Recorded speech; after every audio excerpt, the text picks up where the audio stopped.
Another episode of redoing the interior on this 79 Corvette. So we've painted the bird cage and we're working on the seats right now. You'll probably see that video before this. Now what we want to try to do is clean up this steering column.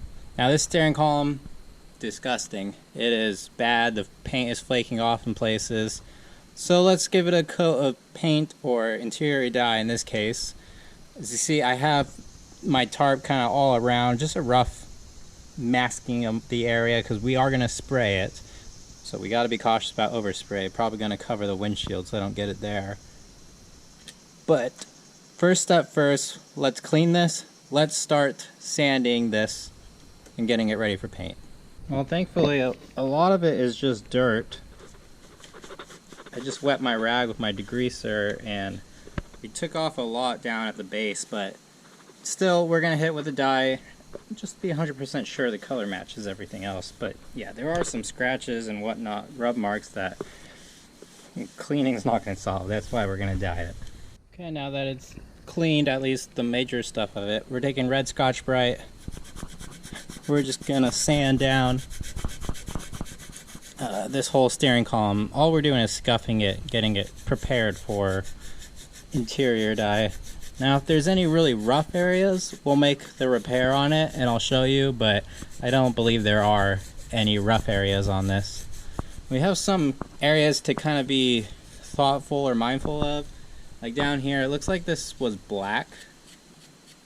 So I'm not going to be able to get that black unless I take out the tilt mechanism right here. We have broken blinker switch, turn signal switch.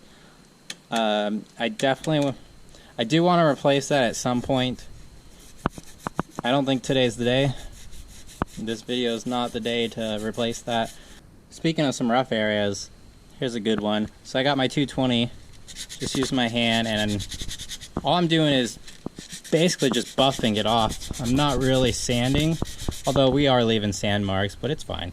I'm just going to do it till it's smooth, so I can't feel it with my finger anymore, and then move on. Alright, remove the hazard button. Gonna put that in a safe spot. And now we can just keep going around this section on the lock, the words. I'm going to take a screwdriver or a pick and just kind of pick that dust and dirt out of there. Everywhere else is looking good. Alright, got everything all masked off exactly how I wanted. Use aluminum foil for the not so easy bends. Masked off the key lock cylinder here. The tab that you have to press to let the key out. It looks like it's supposed to be white, so I'm just going to paint it. Hopefully it comes out good. Everything's clean.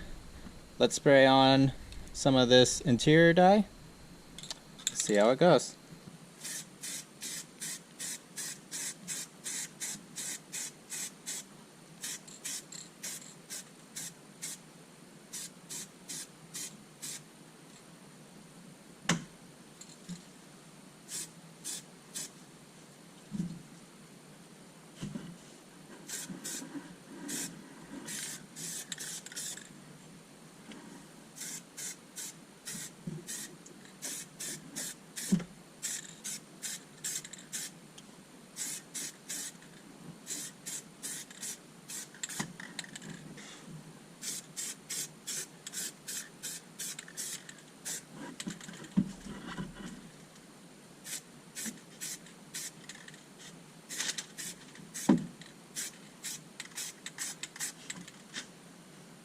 Alright, one coat down. What's proven difficult is the spot right back here. I can't really see. I'm right-handed, so I can't really spray. I gotta spray with my left hand, and we gotta run, so I'm gonna have to fix and touch up that one spot, but everything else, doing okay. Alright, here's the steering column all painted up.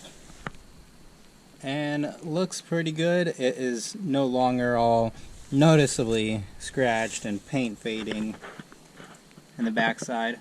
So over here I have the hazard button back in, but what I realized is I think this part of this tab thing is supposed to be black. Oh well. it might be removable. If it is, I'll pull it off and paint it, but I don't know for sure. So let me know. But this is what it looks like, and it is looking much, much better. Now we'll still put on the cover piece here, and I'll get that painted as well, obviously. And then we'll put the steering column on, or the steering wheel on, but this is where we're going to stop for now because we still have more things to do while the dash is apart. But thank you for watching. Let me know what you think about this quick, easy method of painting a steering column. Now, I think you could do this with the dash in, I think. If not, the steering column on C3 Corvettes are really, really easy to pull. Even though I have never pulled one, they are easy to pull. So, that being said, thanks for watching, and I'll see you in the next one. Now I need to figure out something to do about the tilt switch and the blinker switch here. Now this being a 79, this is an early 79, so it has the curved one, and I cannot find this piece for sale. I can only find the straight one, which would put it at the incorrect angle. Now, because I can twist it, this tells me the pivot inside is worn out. So I'm probably looking at replacing the pivot and going to the later style where it's straight but the pivot angled it this way. That's probably what I'm looking to do. I'll have to figure out something to do with the tilt one because it's all pitted off. Actually, it looks like... So yeah, let me know if you have any suggestions on what route I should go about making these look better.